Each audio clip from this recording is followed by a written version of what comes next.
వామ్మ ఇది ఇల్లా లేకపోతే ఇంకేమన్నా ఏంటిది?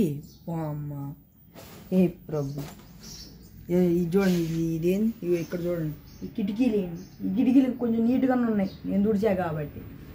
చూడండి, ఇది నీట్గానే ఉంది, నేను తుడిచా కిందాక.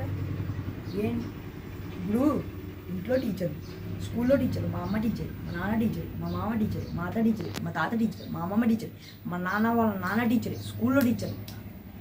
నేను ఎక్కడికి పోవాలి స్వామి? నేను ఎక్కడికి పోవాలి? హాలిడేస్ వచ్చినాయంటే వస్తా, వచ్చి కొద్దిసేపు బయటికి వెళ్ళి ఆడుకుందామంటే దులిపిల్లు దులుపు. ఏం దులుపు? మేము ఇప్పుడేం దులుపుతాం? ఇల్లు ఇంకా చాలా టైం ఉంది మాకు దులపడానికి ఇల్లు. నా వల్ల కాదు, చేయి పని నేర్చుకుని. ఏం నేర్చుకున్న పని నాకు అర్థం కాకూడదు. ఇప్పుడేం నేర్చుకున్న పని?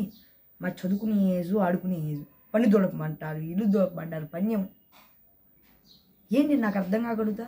నేను ఎటుపోవాలి? నేను కైట్ కొనుక్కుంటా అమ్మ, నేను సంక్రాంతి వచ్చిందిగా కైట్లు ఎగరేసుకుంటా మా ఫ్రెండ్స్. నేనంటే అసలు ఎందుకు కుదరదు? ఎందుకు కుదరదు?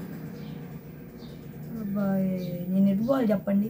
ఈ పొద్దున ఇది వేసుకొని తిరుగుతున్నా, పొద్దున నుండి కిటికీ నేనే తుడిచింది, దీంతో తుడిచిన.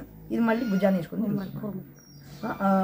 ఒకవేళ ఇదంతా తులిపా, పోనీలే పాపమని హెల్ప్ చేసి దులిపితే అక్కడ బై మిస్టేక్ మర్చిపోయి ఇంత బూజు వదిలేరు అనుకోండి. ఇక మొదలు పెడితే నన్ను పిలిచి ఏంటిది ఈ బూజా లేకపోతే ఇంకేమన్నా ఎందుకు నేను ఎంత వదిలితే ఎంత వదిలినట్టు చేస్తారు. అసలు నేను దొరకనట్టే చేస్తాను.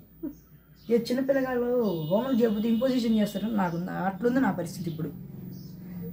ఏం చెప్పడం? हे प्रभु हरे राम कृष्ण जगन्नाथ प्रेमानंद। क्या हुआ ये समाज को? क्या हुआ बोला यार तुम? ఎటుకోవాలి చెప్పండి? బా పిచ్చిలేదు, నేను బయటికి పోతాను ప్లీజ్. Thank you. నా బాధ అర్థమైంది మీకు? అర్థమైతే ఓ లైక్ కొట్టండి. Thank you.